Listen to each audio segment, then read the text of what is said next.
Olá pessoal, Neto, Denise, Everton, tudo bem?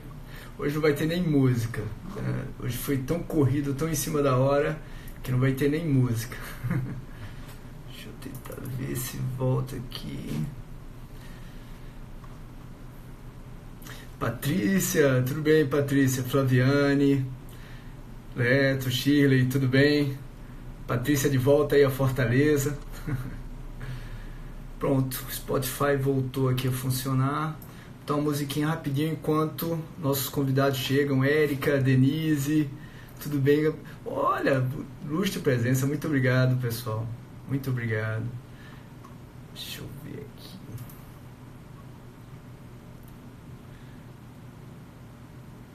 Uma musiquinha só enquanto a gente tá aguardando aqui.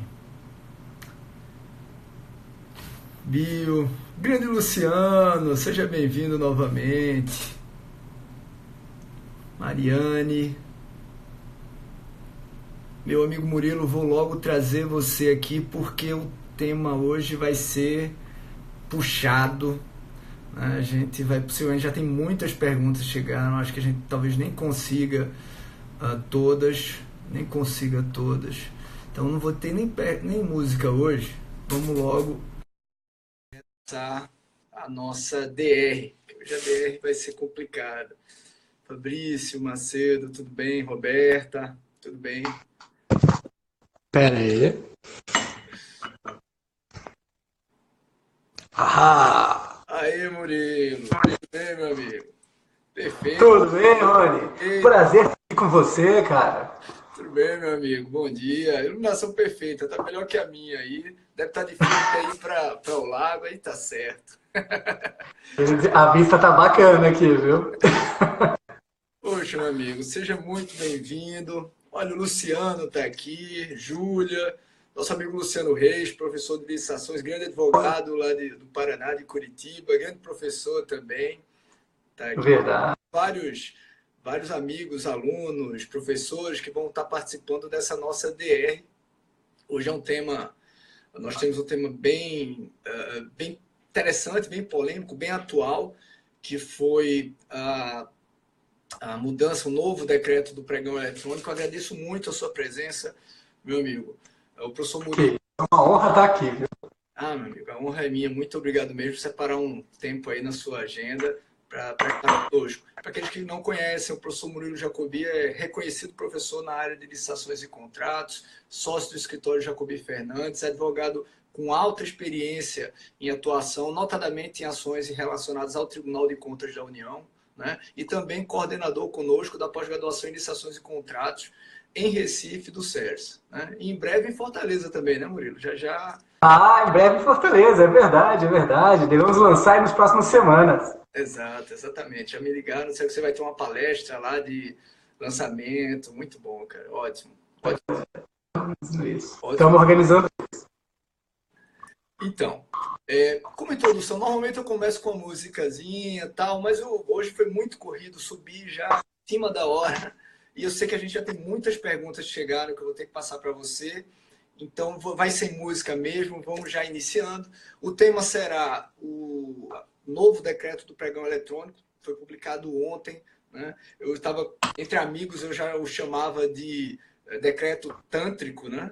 Porque estava todo mundo aguardando esse decreto ansiosamente, todo mundo esperando, e de repente ele surgiu segunda-feira e está um alvoroço na área de licitações. Hoje nós tivemos uma live muito interessante, uma transmissão muito interessante de uma reunião lá pelo Ministério da Economia, capitaneada pelo Renato, né? O Davidson, nosso amigo Davidson também participou, muito interessante o evento. Para O assistir, professor Jacobi estava lá também. o professor Jacobi estava lá também, muito bom, muito bom.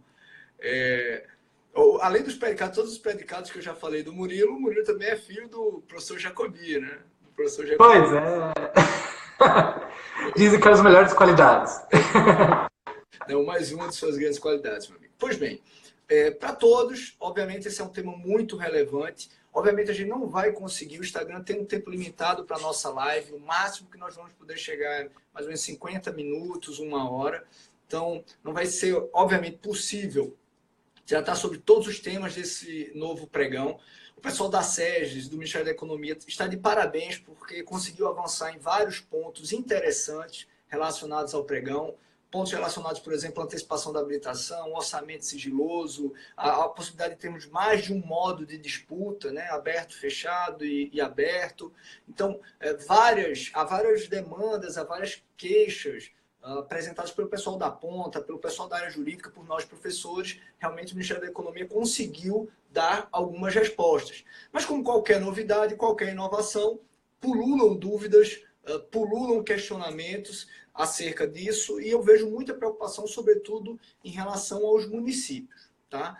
Nós vamos ter a oportunidade, você me deu a honra de me convidar para um evento, agora em Brasília, em outubro, que nós poderemos tratar sobre os avanços desse novo decreto do pregão. Eu queria, para começar, antes de entrar nas perguntas, Murilo, que você fizesse uma rápida abordagem sobre esse novo decreto do pregão, uma abordagem, obviamente, panorâmica sobre o novo decreto do pregão e, eventualmente, sobre esses desafios de implantação desse novo modelo. Muito bem, olha. Vamos lá. O novo decreto, ele vem numa abordagem tentando combater aquele histórico que hoje já causa um gosto estranho no fundo da boca, né? O tempo aleatório. Durante muito tempo foi a solução e hoje você tem um monte de situações onde o tempo aleatório não resulta na melhor proposta. Então, foi um trabalho muito bacana o pessoal da SEGES fez, como você pontuou, que tentando trazer essa inovação. O decreto também, desculpa, eu colocaria ele 3 pontos muito relevantes que eu achei no decreto. O primeiro deles seria a questão dos modos de disputa, que acaba com o aleatório, né? Ou pelo menos mitiga o efeito do aleatório. No aberto e fechado você continua com um pedacinho aleatório, desculpa, mas como você chama os detentores da melhor proposta, no estilo pregão presencial, isso dá um pouquinho menos importância para a sorte do que o modo aleatório atual dá, né? A segunda é que ele consolidou vários conceitos que estavam na jurisprudência e até na doutrina numa norma só. Questão de você ter serviço de engenharia comum, o preço sigiloso, você tem a questão da designação do pregoeiro, o tempo de retomada de sessão, que são várias questões que a administração pública tem, tanto a doutrina quanto a jurisprudência tem debatido e tem trazido a importância disso, e que não estava na norma. E, querendo ou não, o Brasil tem mais de 5.500 municípios, né? Não dá para todo mundo no país inteiro acompanhar a decisão do TCU e nem todo mundo pode comprar o livro do Rony, né? Então... Muito bom. Então, é bacana ter isso numa norma porque ajuda muito, dá muita transparência. E o terceiro ponto que eu colocaria é a ênfase no planejamento, na preparação, né? A gente tem visto um caminho, o pessoal da Ministério da Economia embasando, da necessidade de preparar, de planejar, de estudar antes de fazer uma contratação, né? A gente viu isso na IN 01 de 2019, fala contratação de TI, falamos na IN 05 de 2017, terceirização de mão de obra, e está aqui também a necessidade do estudo técnico preliminar, do investimento no planejamento para a contratação, está renovada também nesse decreto, né? Eu acho que são esses 3 pontos que eu acho muito relevantes. É verdade, tem realmente muitos pontos que vão gerar certa demanda, certa divergência. Eu diria que há um ou outro ponto que o decreto poderia avançar, ou pelo menos corrigir alguns problemas e não corrigiu, mas, no geral, para mim já foi um grande avanço. Eles tiveram muita coragem, a equipe da SEGES teve muita coragem de avançar em pontos que havia um grande vácuo, né? Então, saudações a quem tem coragem, como pregava já a música do Barão Vermelho. Devia até ter começado com essa música, né? Saudações a quem tem coragem. É verdade. E eles fizeram muito bem, na minha opinião. Eu acredito que a gente tem que realmente avançar para sistemas, adoção de sistemas. A Cláudia Pereira, que também está nos acompanhando aqui, é uma professora de Alagoas, que trabalha muito com essa área de sistemas de informatização para órgãos públicos, e a gente já discutiu, já conversou sobre isso. Eu acredito que a gente tem muito o que melhorar. E as diretrizes que o decreto parece apontar me parecem boas, de flexibilidade, de foco no planejamento. Enfim, acho que vão vir novos desafios, né? Mas são bons desafios. A gente vai ter muita coisa para tratar lá no evento, lá no evento em outubro. Né? Lá no evento em outubro. Vai ser realmente uma excelente oportunidade. É verdade. O evento dia 7 e 8 de outubro, a gente vai ter um curso com o professor Rony, professor Vitor Amorim, professor Jacobi, eu vou estar lá. E se quiser saber mais informações, link na bio. É assim que se fala? Me disseram que é isso. É link na bio. Pessoal, uma observação, né? O professor Murilo Jacobi, ele é novato aqui no Instagram, ele entrou semana passada, eu já aproveitei para convidá-lo logo para a DR, aproveitei a deixa do decreto, convidei para a DR, mas ele é novato no Instagram aqui. Mas olha, estou vendo que seu número de seguidores, de amigos aí já tem avançado muito, viu? Parabéns. Ah, meu amigo, só enxergo mais longe porque me apoio em ombros de gigantes, cara. Então, você certamente tem muito a produzir, a entregar para esse público. Tem tanta gente que tem, através desse instrumento, que é a rede social, a oportunidade de ter conhecimento qualificado. Então, nós, professores, nós profissionais que atuamos na área de licitações públicas, acho que temos a obrigação de tentar compartilhar um pouco daqui, sabe? Recentemente eu estive num evento e eu estava até na época meio chateado, sem mais querer DR, porque, meu Deus do céu, é tanto trabalho, tanta coisa. E aí um aluno me chamou no intervalo de uma aula, de um congresso lá do Contratos Week, para agradecer pela DR, porque uma DR tinha ajudado muito ele lá num processo, e ele era do interior de uma cidade lá do Nordeste, e eu achei muito bacana, muito bacana. Eu falei, puxa vida, a gente não tem percepção, às vezes, de como que a gente passa aqui pode ajudar os outros, né? E aquele...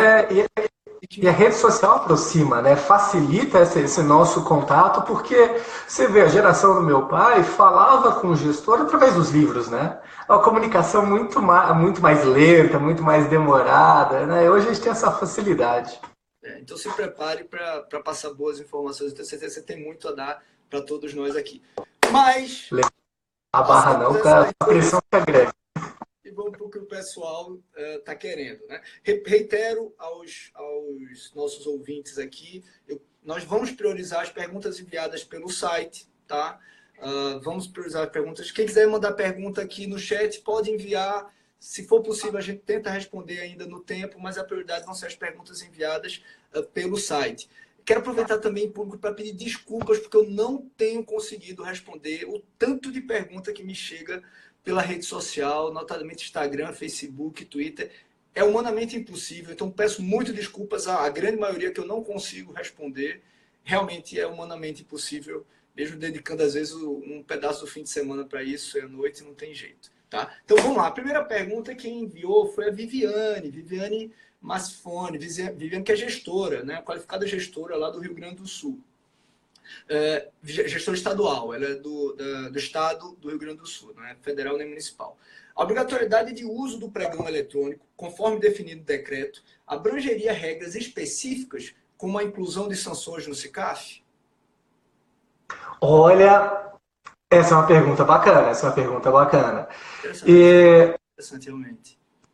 É verdade. E uma questão, olha, eu vou construir um raciocínio porque eu não tenho essa resposta na ponta da língua. Mas veja o seguinte, o decreto permite que os estados e municípios utilizem outros sistemas quando for aplicar o decreto de pregão eletrônico. Exato. Se eu posso usar outros sistemas, a não ser que o sistema, o Comprasnet, o governo federal, permita que o lançamento de penalidades registre no SICAF através desses outros sistemas, eu acho que não seria necessário esse conceito. Mas eu vou muito mais pelo conceito da aplicação técnica do que da construção jurídica. Porque pela construção jurídica é o decreto como um todo. Usou recursos federais é para seguir o decreto em tese do começo ao fim. Né? A gente sabe que algumas questões ficam mitigadas, porque, por exemplo, você pega um município que não está acostumado com o pregão eletrônico, não está acostumado com o estudo técnico preliminar, o ETP, e aí no decreto eletrônico pede o ETP. Isso, quando for analisado, vai ser uma questão mitigada pelos órgãos de controle, porque você, afinal de contas, não vai ter essa expertise, essa experiência para desenvolver esse trabalho, esse produto, né? O que você acha, Rony? Eu acho, a pergunta é muito interessante da Viviane. Eu particularmente acredito que em relação a essa questão do SICAF, não, justamente pelo argumento que você pontuou. O próprio decreto admite que eu possa usar outros sistemas. Então, se ele usa outros sistemas que não Comparsnet, não vai ter sentido ele ser obrigado a registrar no SICAF as sanções aplicadas. Agora, é importante lembrar que a lei anticorrupção ela expressamente exige que, independente da esfera federativa, independente do sistema, a aplicação das sanções restritivas do direito de licitar de contratar tem que ser informadas ao cadastro de empresas inidôneas, que digamos, controlado, regulado pela Controladoria Geral da União. Então, acho que até pelo SICAF não, mas obrigatoriamente sempre junto ao SEIS. Né? Tem que informar ao SEIS. E aí vai a observação, né? O pessoal do Ministério da Economia estão pontuando que a ideia realmente do SICAF é permitir uma integração maior com outros sistemas e com os estados e municípios. Então, talvez essa limitação que ele esteja falando agora vá deixar de existir no futuro, né? Uma questão relevante, a gente está falando de estados e municípios, uma mudança que teve da última redação do decreto para o decreto publicado segunda é que o prazo para aplicar o pregão eletrônico para estados e municípios vai ser conforme uma futura normativa o futuro normativo do Ministério da Economia.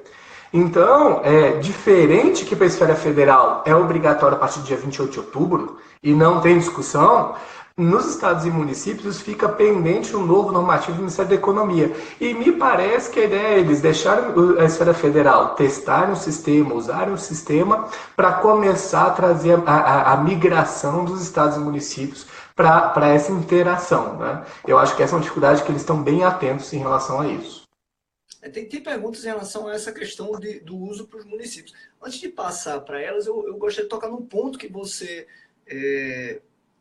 falou, tratou, que não foi tocado nas perguntas, pelo menos as que eu vi agora, relacionado ao ETP. Né? Nós temos avançado nas licitações federais em relação a um maior planejamento. Inicialmente lá na contratação de serviços da IN 05, depois em outras, estamos avançando para outras contratações com o PAC, com um estudo preliminar, mapa de riscos antes do termo de referência. Quer dizer, consumir mais energia no planejamento antes de ter o documento que formaliza a pretensão contratual e seguir a licitação. Exigir o ETP, seria uma norma realmente regulamentar em que valeria não apenas para o federal, mas também estados e municípios, ou aqui eu teria, na verdade, uma regra de cunho mais hierárquico, organizacional, que não vincularia estados e municípios. Eu, particularmente, embora eu acho muito interessante focar, né, no maior planejamento, então ter ETPs acho que é muito importante, eu tenho certa dúvida até onde é possível que o regulamento federal avance isso obrigando a todos, né? Eles usaram, o pessoal lá da SES falando sempre que usaram um gancho dos recursos federais para criar essa obrigação, né? Você está usando recursos federais, você segue as minhas regras, né? Mas eu concordo com você, Rony. Desculpa, pode falar. Não, é isso, estava concordando. Se bem que no dispositivo legal também, ao falar em ETP, né, ele deixa um condicionante, né, quando necessário. O que, em tese, eu achei muito inteligente, até muito mais interessante essa disposição do decreto do que, por exemplo, da IN 05/2017, que ela fala sobre ETP sem criar válvula de escape. Aí você às vezes tem uma contratação de baixa complexidade, de baixo custo, em que se consome muito recurso com o planejamento. E aqui o decreto pega e dá uma válvula de escape, eu achei muito interessante, porque sempre são contratações simples de baixo custo, eu não preciso consumir tanto recurso com ETPs, né? Acabaria tendo um procedimento muito mais burocrático do que efetivo, né? E esse raciocínio é perfeito. Você está comprando caneta para repor estoque, meu amigo, não tem dificuldade, não teria avanço. Apesar que a caneta é um péssimo exemplo, porque tem um monte de caneta que não funciona na administração pública por aí, né? Mas seria, em tese, um objeto simples. É o que parece. Meu amigo, tenta licitar café gostoso, cara. É difícil. Aí é complexo. Aí realmente é complexo. Mas é isso, eu concordo com a sua análise. Dá para a gente defender essa tese de que isso é um procedimento operacional e que isso não estaria vinculado à regra do eletrônico. Até porque você tem um estudo técnico preliminar vinculado a, como você falou, IN 05 de terceirização, a contratação de TI, e não é um procedimento efetivamente do pregão. Né? E o que está lá, obrigatório é obrigatório, termo de referência, tem que ter, a lei já exige 10.520 e vamos nisso, né? Então eu acho que é bem interessante a sua ideia, não tinha pensado por esse aspecto não, Rony, achei legal. Meu amigo. Tem uma outra pergunta da Viviane. Em caso de registro de preço, quando for possível usar recursos federais e locais, né, estaduais ou municipais, no caso era estadual, seria necessário utilizar o pregão eletrônico? Acho que ela tá ilustrando com aquela situação em que você faz uma ata de registro de preço, sabendo que parte você vai gastar com recurso federal e parte com o recurso do Estado mesmo. Nesse caso, teria que adotar o recurso, a regra do pregão eletrônico? Olha, interessante a questão. Às vezes você vai ter. Fale. Não vai ter Pode falar. pessoas, às vezes, com recursos federais e estaduais. Né? Realmente pode haver esse dilema.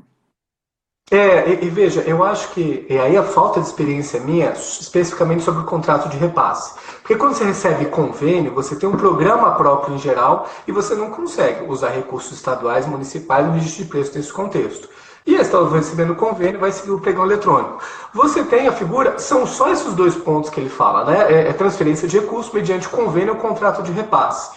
Se isso entra dentro do escopo da aquisição, e você vai ter recursos estaduais e municipais, o registro de preços é um excelente exemplo, que você pode fazer um registro de preços e ter participantes de outros estados e municípios, inclusive. Né?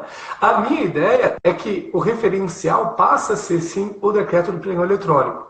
E minha sugestão para os estados e municípios, poxa, faz a sua adaptação do decreto dentro desse conceito, o procedimento você mantém o mesmo, mas na parte de planejamento, tudo você pode trabalhar como é a construção que está fazendo aqui, para você evitar a dor de cabeça de ficar falando, pera, o recurso é estadual, então vou fazer o tempo aleatório. O recurso é federal, então é modo disputa aberto, aberto e fechado.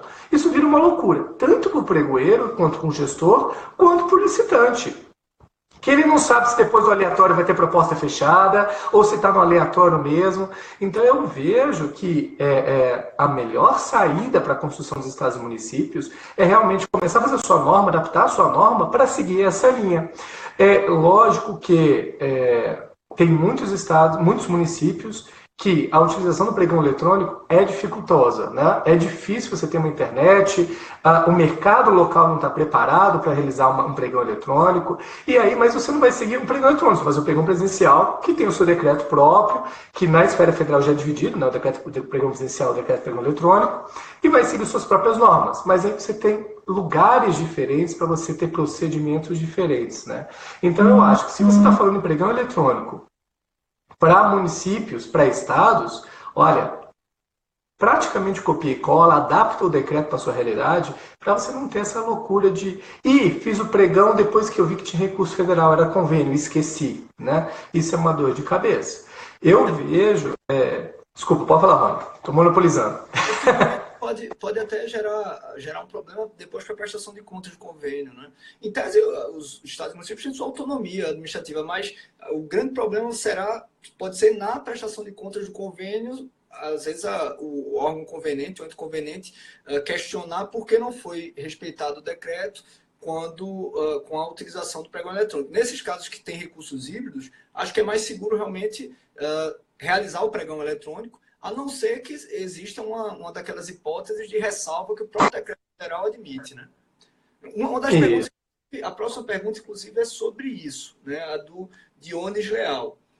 Como ocorrerá na prática administrativa? O gestor público municipal, como ele vai justificar os dois conceitos, que são as ressalvas? Inviabilidade técnica ou desvantagem para a administração para não realizar a licitação na forma eletrônica, já que os municípios não aderem ao pregão eletrônico sob vários argumentos, entre eles, não oportunizar acesso ao mercado público por fornecedores locais, falta de programas específicos ou capacitação de agentes públicos. Qual a solução plausível e o que fazer quando o ente municipal mantiver pregão presencial sem justificativa publicada no edital ou no processo? E me parece até que aqui é um fornecedor. Acho que ele...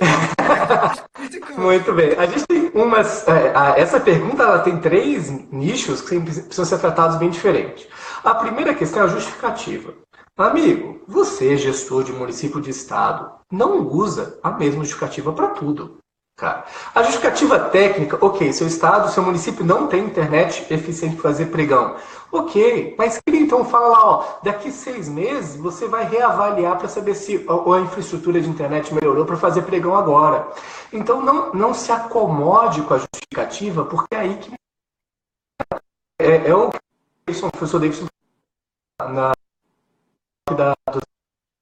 Pô, grandes municípios do estado do Rio de Janeiro, onde tudo está na internet, mas pregão eletrônico não se faz, né? Poxa, eu sei que é diferente de um município no interior do Nordeste, no interior do Norte, no Sul tem essa realidade também, mas, cara, é necessário avaliar. Primeiro, fazer esse levantamento. Para o setor de TI avaliar qual é a estabilidade da internet, fazer um laudo, a internet realmente é muito estável, cai muito. Uma página, não é um estudo sobre isso, né? Mas nós dizendo, ó, a internet é estável, etc., estamos trabalhando para melhorar. Então, ó, pelos próximos 6 meses vamos fazer pregão presencial, daqui 6 meses a gente reavalia. O mercado local é uma questão muito delicada, porque aí eu reforço ainda mais a questão da pontualidade. Você tem mercado local, às vezes um serviço de manutenção condicionado. Mas você às vezes está comprando veículo e está fazendo pregão presencial.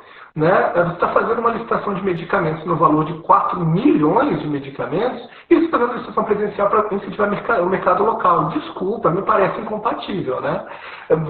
Uma coisa é você realmente ter produtos, serviços que o mercado local pode atender. E aí você tem que justificar que você tem fornecedores do mercado local, alguns. Não é um, é dois, é alguns, que o mercado local tem se desenvolvido nesse sentido, que isso faz uma parte de uma política de atender demandas. Por exemplo, eu fiz um trabalho para a Companhia Mineradora do Estado de Rondônia, né? E inclusive vou estar em Rondônia sexta-feira, dando um curso sobre o decreto do pregão lá para a Associação de Pregoeiros, e eles estavam falando, olha, eu preciso fazer manutenção nos meus moinhos, e eu não posso contratar uma empresa de Manaus, porque o cara leva 3 dias para chegar, e 3 dias no moinho parado é prejuízo. Ok, ele tem uma justificativa técnica para existir uma pessoa no lugar, e aí, se existe uma pessoa no lugar, o pregão presencial é menos problemático, quebra menos a isonomia. Né? E o terceiro ponto, nossa, eu me perdi com o comentário aqui do lado da O Ícaro, aluno nosso, ele fez um comentário agora. O Ícaro é ótimo. Essa internet tá bem. Oi, Ícaro, bom te ver, cara, saudade. E agora o terceiro ponto é a atuação do controle. Veja, o decreto de registro de preços já exige lá atrás que você publique, quando for fazer o edital de preços, a intenção de registro de preços. E aí você tem um monte de órgão que usa o justificativo padrão, não vou publicar. Por quê? Porque eu não quero. Só que os órgãos de controle não gostam de preços. Então ninguém fiscaliza, ninguém pune isso. Isso depende aí dessa eficácia dessa medida pelo controle, efetivo controle dos órgãos de controle. Se os tribunais de contas não dão a mínima porque você não está fazendo pregão eletrônico e a CDU é justificativa, é natural que o pessoal continue na zona de conforto, vou continuar no pregão presencial. É lógico que aqui é o cuidado. Recurso federal, quem vai fiscalizar é a AGU, quem vai fiscalizar é o TCU, e pode ser cada vez mais de recomendações para você implementar isso. Né? Por exemplo, o Sistema S, que não é obrigado a usar pregão eletrônico, faz 4 ou 5 anos que toda decisão envolvendo o Sistema S, o Tribunal de Contas fala, verifique a viabilidade de mudar para pregão eletrônico. Uma hora a recomendação vai cansar. Uma hora que der uma fraude de violação à isonomia porque usou pregão presencial, não usou pregão eletrônico, der problema, a multa vai ser muito mais grave. Por quê? Porque eu estou te avisando para usar pregão eletrônico, estou te avisando para usar pregão eletrônico. Você não usa pregão eletrônico, não justifica porque está usando pregão eletrônico. E aí deu um problema na solicitação fraude, conluio de fornecedor que o pregão eletrônico resolveria, a caneta vai vir mais pesada. Então é esse o cuidado. E se eu sou fornecedor, quero que o pessoal use pregão eletrônico, não está usando, representação aos órgãos de controle, né? É a melhor alternativa para tentar que venham orientações no sentido de recomendar essa mudança e a incorporação desses conceitos. Todo ato administrativo tem que ser motivado e toda motivação pode ser avaliada pelos órgãos de controle. Sempre lembrar disso, que você está escrevendo ali, alguém pode analisar e vai dizer se concorda ou não, né? É verdade, realmente não existe eu acho que não existe uma regra totalmente rígida, absoluta, né? Ninguém tem dúvida que o pregão eletrônico, ele em tese facilita a competição, ele amplia a competitividade e em tese ajuda a redução de preços. Por outro lado, também ele gera muitas vezes um risco maior de inexecução contratual, né? De atritos durante a execução contratual. Agora, é interessante que e aí eu acho que o decreto avançou de forma corajosa, ele tenta estimular o uso do pregão eletrônico. E como ele dá a ressalva, né? Foi a pergunta do Dionísio Leal. Como ele dá essa ressalva, eu concordo contigo. A jurisprudência vai ajudar, talvez, a construir esse meio termo do que é justificável para não se adotar o pregão eletrônico. E acho que é melhor que seja assim. Não seja algo hermético, né, matemático, mas binário, mas que nós possamos ter justificativas plausíveis e justificativas que gerem recomendações. E não, essa justificativa não cola, vamos fazer direito. Né? A Mariane fez uma pergunta que bate com a do Dionis também. Este decreto deverá ser também aplicado por municípios que apenas usam o pregão presencial? Sim, né? A resposta é sim. Quando usarem recursos federais... E outra coisa, quando usarem recursos federais, eles, em princípio, devem, a não ser que exista essa justificativa técnica, né? Que a gente sabe que muitas vezes é desculpa, o município não quer usar o pregão eletrônico. E vão ter alguns municípios que vão ter que usar com recursos federais e vão começar a ter dificuldade para explicar nas suas licitações com recursos estaduais por que não usam. É verdade. E esse faz parte da política de mudança que o Fenili comentou também lá no workshop hoje. Meu amigo, o pregão eletrônico, ele traz transparência. Tem seus defeitos? Lógico que tem. Tudo tem seu defeito, nada é perfeito, mas traz transparência. Está na internet, todo mundo pode participar. Lógico que a gente tem que tomar cuidado, porque a gente é natural. Primeiro, sai da zona de conforto, a gente tem restrição, né? Segundo, é natural que às vezes a gente usa uma justificativa que, cara, não encaixa. O pregão eletrônico faz ter mais aventureiro. Desculpa, quantas empresas você pune que não entregam um produto? O que você faz com um fornecedor que não atende ou que entrega porcaria? Eu estava conversando isso com alguns colegas.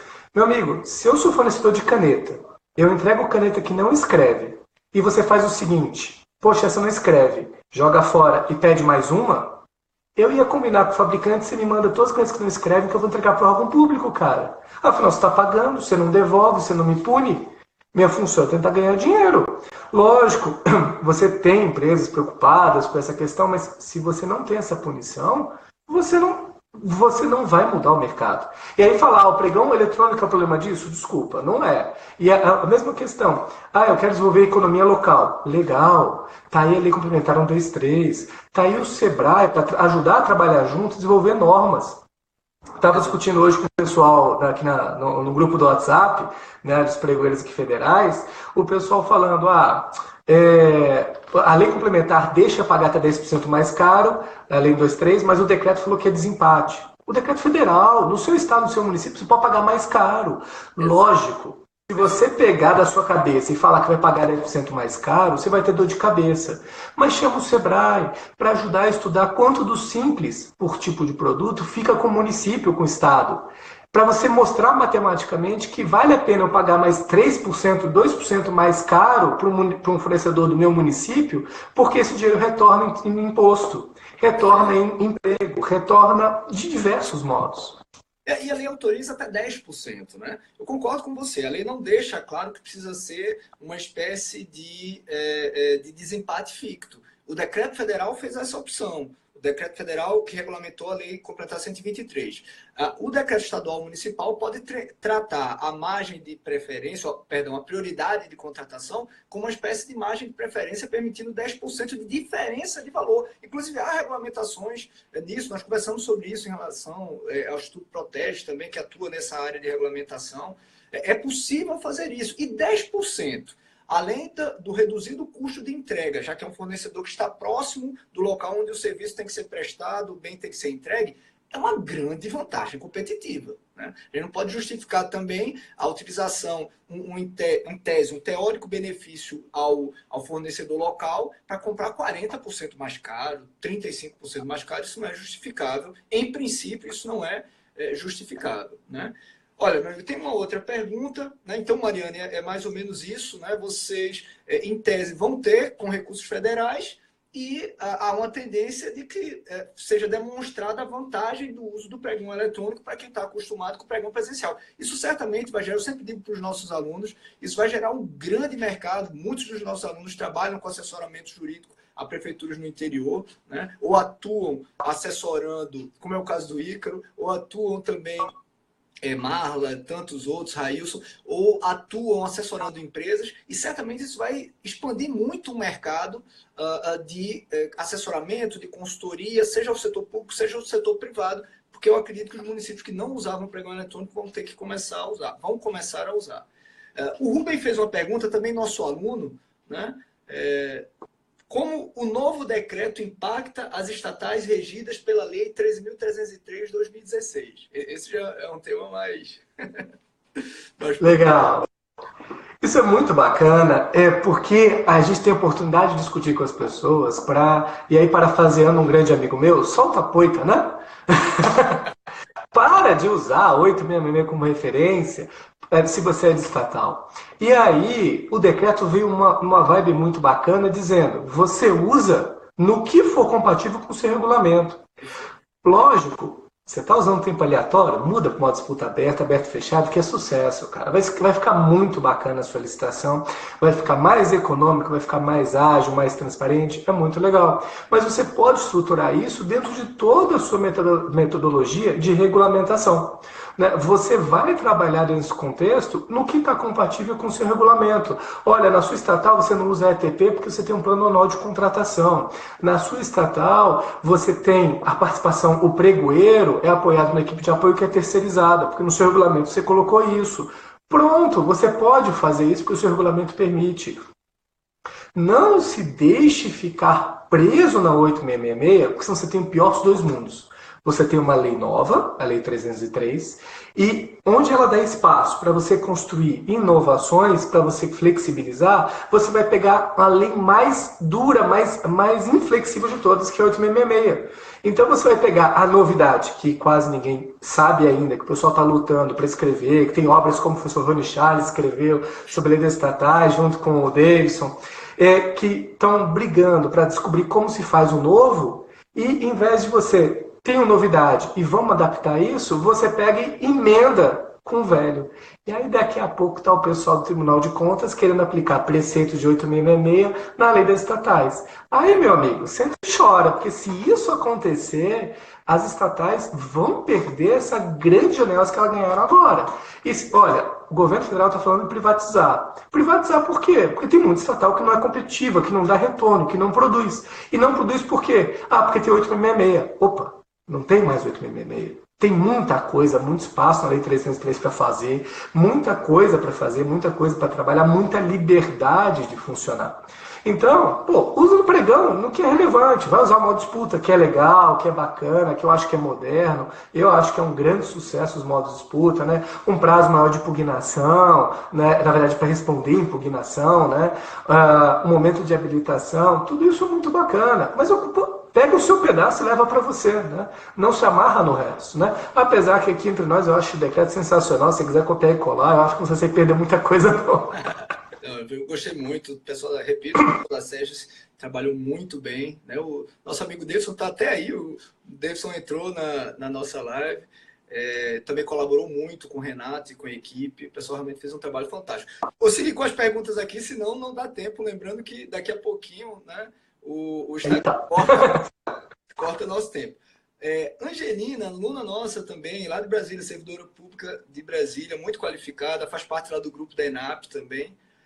Perguntou, a adoção do sistema de dispensa eletrônica, uma novidade muito interessante que vai estar lá no nosso curso, né? A gente vai tratar no evento aí em Brasília. A adoção do sistema de dispensa eletrônica pelo novo decreto do pregão terá semelhança com a atual cotação eletrônica? Na minha análise, é cara crachá. É a mesma coisa, ele só mudou o nome. E mudou o nome para tirar essa ideia da cotação de pequeno valor, né? Muita gente chama dispensa da compra, cotação de pequeno valor. E a ideia você vai chamar de dispensa eletrônica e vai pegar esse procedimento e jogar realmente para dispensa eletrônica. Todas as hipóteses de dispensa de licitação do artigo 24.866, você poderia fazer então uma dispensa eletrônica, né? Eu acho que essa é a grande inovação. Na minha cabeça, eu acho que vai ficar praticamente igual. Eu espero realmente que o pessoal consiga, em normatização, acabar com a pesquisa de preço para cotação eletrônica, porque não faz sentido. Botando online para todo mundo dar o preço, porque você fazer preço antes, só para demorar mais, né? Então, eu acho que, como você procedimento mais ágil, de menor valor.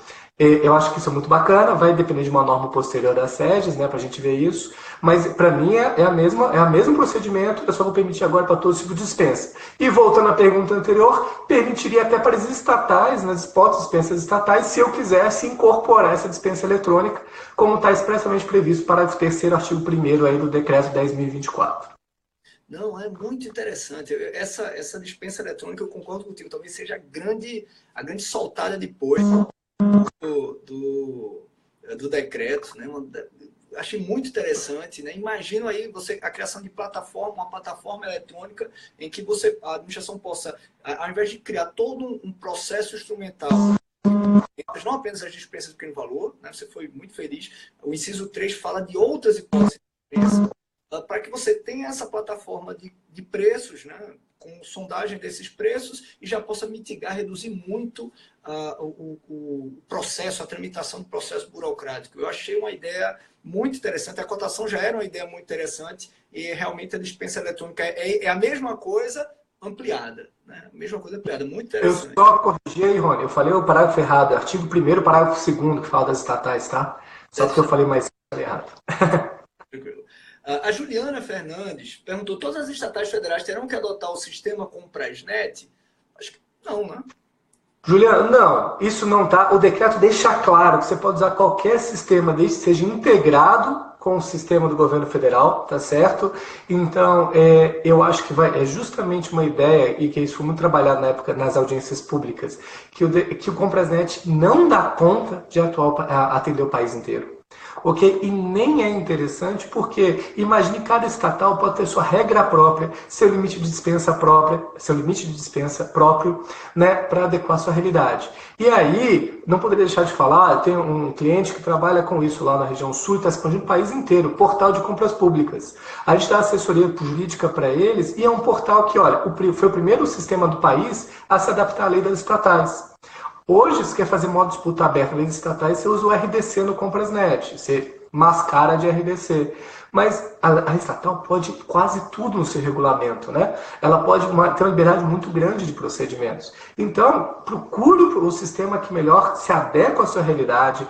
Não deixe se adequar ao sistema, porque você perde a oportunidade de crescer. Tem muita solução bacana. E você tem sistemas que não cobram nada do fornecedor, que não cobram nada da gestão pública, mas cobram um valor mensal do fornecedor. Você tem sistemas que cobram um valor do resultado da licitação.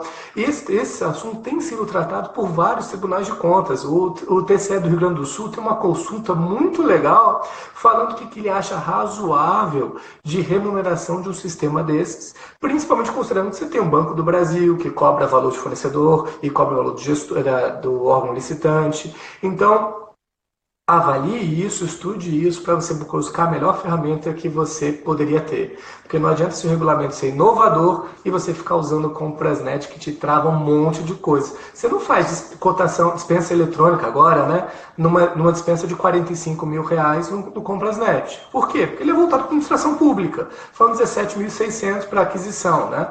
Então, é importante, se você está alimentado ou com ferramentas para se ajustar à modernidade que o regulamento trouxe. É verdade. O pessoal tende a ainda continuar olhando muito para o 866. Eu, recentemente, uma aluna me mandou alguns acordos do Tribunal de Contas. Eu não vou falar porque eu não consegui parar para ler todos os acordos, mas eu fiquei impressionado no Tribunal de Contas Estadual como eles estavam não só conservadores, mas claramente equivocados em relação à aplicação subsidiária da 8666 em relação à lei das estatais. Né? Um entendimento equivocado. Espero que esse Tribunal de Contas reflita e perceba a necessidade de olhar a lei com as lentes desta lei, com as lentes dadas pelo legislador, e não com uma lei justamente ultrapassada. E aí é relevante, justamente porque eu sei que tem muita gente seguindo a gente que é advogado também, o trabalho dos advogados para tentar realmente mostrar para o Tribunal de Contas que esse caminho, meu amigo, você está indo errado. Eu tenho uma lei nova, 303. Eu só uso o 8.666 no parte de penalidades, de crimes, né? E você vai lá usar o 8.666 para interpretar 303, está fazendo errado. E aí buscar o judiciário para anular um acordo no Tribunal de Contas. É uma saída construtiva para a democracia, para a República, né? A gente tem muito medo de, não vou no judiciário anular uma decisão do Tribunal de Contas, isso cria um clima ruim. Meu amigo, é importante para você parametrizar decisões, né? A gente teve uma recente decisão do ministro Marco Aurélio falando que o Tribunal de Contas, só o Tribunal de Contas, você tem que separar suas TCEs instauradas depois de 5 anos dos fatos, porque eu tenho repercussão geral para analisar isso, a prescrição das TCEs. E você, TCU, nos casos que nós contas da União, tem que observar a repercussão geral. Então, isso tudo ajuda a gente ter uma construção jurídica doutrinária, uma construção, um universo jurídico mais coerente. E a gente vai precisar que os tribunais de contas que ainda não entenderam isso, a gente vai precisar trabalhar com eles. Olha, Tribunal de Contas é lei das estatais, pega o TMM e guarda no armário. Vamos ler leis estatais e o regulamento. Vai dar trabalho? Muito mais trabalho, porque cada estatal tem esse regulamento. Mas foi a decisão do legislador. Né? Não dá para ficar com algum juiz trabalhista que fala, não vou aplicar a reforma trabalhista porque acho ruim. Isso não é um regime democrático. Né? A gente precisa ter uma construção que foi esse o caminho, vamos lá. E não é um caminho. As estrategicamente precisam dessa flexibilidade para que elas tenham eficiência econômica. Né? Não adianta tentar usar o mesmo modelo para todas elas. Os desafios delas são diferentes.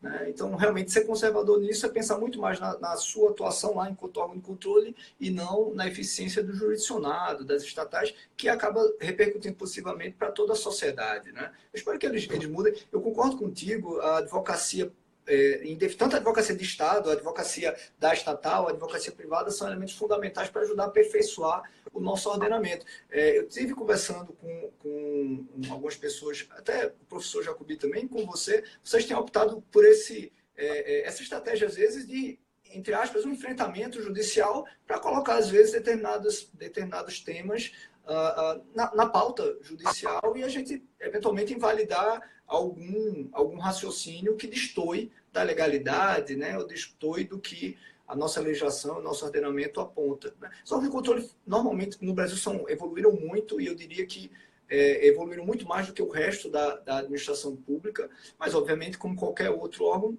haverão excessos, haverão erros, e o diálogo vai ser importante para o aperfeiçoamento desses entendimentos. Né? E é natural que a gente está discutindo temas complexos. Desculpe, oi? Tô te ouvindo. Cortou um pouquinho, tá certo? Tá bom. E é natural, por exemplo... Lá para no ar, como diz o Gui. Internet lá para no ar, cara, é uma tristeza. Isso que dá. Não moro no centro, entendeu? Moro na periferia, dá nisso. E... é natural que, olha, você trabalha com órgão de controle, você vê coisa errada. A gente está sendo bombardeado todos os dias por jornais falando, olha, caso de corrupção, direcionamento de licitação, superfaturamento. Você do controle fica mais com mais sanha de, cara, tentar melhorar as coisas. E é lógico que aí, eventualmente, vão ter excessos. E esse trabalho, algumas vezes é com diálogo, algumas vezes é com a atuação do Tribunal de Contas, e às vezes é até buscando o judiciário para dizer, ok, peraí, a gente está em dúvida, como é que é a regra do jogo, como é que isso vai funcionar, né? São temas relevantíssimos. Poxa, aplica-se o Código de Processo Civil aos tribunais de contas ou não, né? O meu sócio, o Dr. Reolon, está publicando um livro agora nesse final de ano abordando justamente esse tema. E é um tema que vai dar debate. Não existe certo e errado. A gente tem que construir a partir daí, né? Concordo plenamente. Meu amigo, a última pergunta, porque o nosso tema já está se esvaindo. Quanto aos prazos, também da Angelina, né? Quanto aos prazos de esclarecimento e impugnação, o decreto não mais considera dias úteis. Não, eu acho que considera. E em relação à resposta dos recursos, continua sem menção ao prazo de resposta. Realmente, isso não tem prazo de resposta. Qual seria o posicionamento contra esses pontos? Pera, mas o prazo de resposta tem sim. Ele fala que o pregoeiro tem que responder em até... cadê aqui? No finalzinho. Da impugnação. Da impugnação e do na impugnação. Esclarecimento não. Justamente isso. Isso não. Mas eu acho que não tem que acontece? Tem recurso que é polêmico, que é complexo, tem que ter... Não adianta botar 24 horas, o pregoeiro tem que dar uma resposta de qualquer jeito, né? Isso. São uma medida bem interessante, mas o pregoeiro vai ter que ter muita sabedoria e maturidade. Veja, a impugnação não tem efeito suspensivo, em regra. Então, isso significa dizer que se eu não respondi. Na hora da pergunta, aí embaixo. Oi? Eu gelei na próxima pergunta. Olha só. Se eu não respondi a impugnação, o pregão continua. Né? O pregão pode continuar. Lógico, se eu vou responder a impugnação e vou dar provimento, não adianta continuar o pregão, porque eu vou ter que anular tudo. Então eu preciso de maturidade para responder isso. Pedir esclarecimento, mesma ideia, eu preciso dar informações de forma relevante em tempo hábil para o fornecedor conseguir estar pronto para participar de uma licitação, para fazer sua proposta. Né? Não é incomum, acontece muito aqui no nosso escritório. O fornecedor chega para a gente, olha, eu quero participar dessa licitação, mas eu quero fazer um contrato com você só pela impugnação. Porque se a impugnação for positiva, eu consigo entrar na licitação. Se não for, eu estou fora. Né? E, poxa, se o fornecedor precisa saber disso para entrar no jogo, eu tenho como pregoeiro tomar esse cuidado com essa noção para responder com antecedência.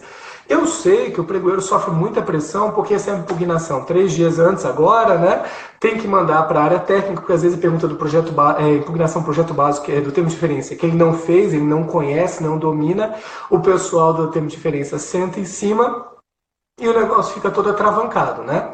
Então, eu sei que fica limitado a isso. E é razoabilidade. Poxa, e aí? Você está demorando tempo porque você precisa de um fundamento para dizer que ele está errado? Ou você acha que está certo e você está pesquisando? Esse tipo de sensibilidade de falar, não, ele está errado mesmo. Então tá bom, então eu vou seguir o barco que eu vou dizer para ele que eu vou indeferir o esclarecimento, depois eu junto a manifestação e tudo fica mais tranquilo. Ou, não, então eu vou suspender o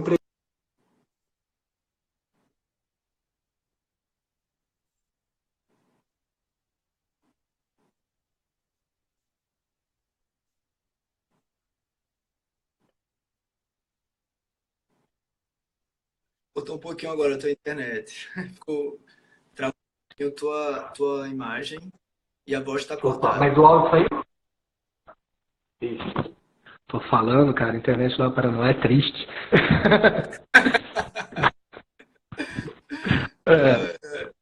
Vamos para cá, então. Eu estava falando sobre a sensibilidade do pregoeiro quando conduzir a situação de não deixar um esclarecimento sem resposta que depois cause a anulação da pregão, porque está esperando a manifestação da unidade técnica, né? Você tem muita questão que o pregoeiro tem que ser sensibilidade. E eu defendo muito isso, junto com vários outros juristas, eu acho que você defende isso. O pregoeiro, é bacana a questão da recondução pela experiência na prática dos atos, né? Ele tem que ter prática naquilo para saber resolver os pepinos, porque é um desafio todo dia. É verdade, não, é verdade. O pregoeiro hoje é o grande personagem das licitações e gerou o desenvolvimento de grandes quadros nessa área. Eu vejo com muita alegria muitos deles se tornando gestores, se destacando. O Davidson perguntando se é pré-paga. O cara esnova, né, cara? O cara deve ter um link dedicado para fazer a live, né? Ele não pode falar não, que na dele ele ficou com a imagem travada o tempo todo, viu? É a internet de Brasília que tá assim. Meu amigo, mas olha, a gente tá pegou eletrônico em Brasília não, viu? 2-3 minutos. Tá faltando 2-3 minutos para acabar a nossa DR. Quero agradecer muito a tua presença, Murilo. É um tema que realmente a gente certamente não conseguiria esgotar. Tem muita coisa ainda a se falar sobre a questão da habilitação, das sanções propriamente ditas, né? Os próprios modos de disputa, o orçamento sigiloso, quais são os desafios. Eu espero que a gente tenha a oportunidade de encontrar muita gente nesse nosso evento, que ocorrerá em Brasília, que a gente possa tratar sobre todos esses pontos polêmicos em relação aos diversos temas do novo decreto, né? E eu queria, meu amigo, que você fizesse sua explanação final, porque eu acho que a gente tem só uns 2 minutinhos para o Instagram nos cortar. Rony, foi um grande prazer estar aqui com você. Minha primeira vez uma live aqui no Instagram, então foi muito bacana. Gostei muito, acho que vou fazer mais vezes. E sempre obrigado pela oportunidade de trocar ideias. É sempre um parceiro para a gente construir junto a doutrina e pensar como fazer a licitação de um jeito direito, um jeito diferente, um jeito funcional. Então, obrigado pela oportunidade, viu? Ô, meu amigo, eu que lhe agradeço. Eu agradeço, tenho tido a honra e a alegria de ter grandes amigos nessas nossas DRs e estar compartilhando conhecimento com tanta gente aí que segue, que participa, que se apresenta e ver tantos alunos aí tão interessados e que têm aproveitado isso para compartilhar mais informações. Muito obrigado a todos que enviaram as perguntas, muito obrigado a todos que participaram, tá? Peço desculpa a todos que eu não consegui acenar ou retribuir, era só para não quebrar o fluxo da conversa, da DR, da entrevista. Tá, Leinha, Duarte, Eduardo, Cláudia, todo mundo. Agradeço muito a vocês e até a próxima DR, tá bom? Fiquem com Deus. Até mais. Tchau, tchau, irmão. Um abração. Fica com Deus. Um abração. Tchau, tchau.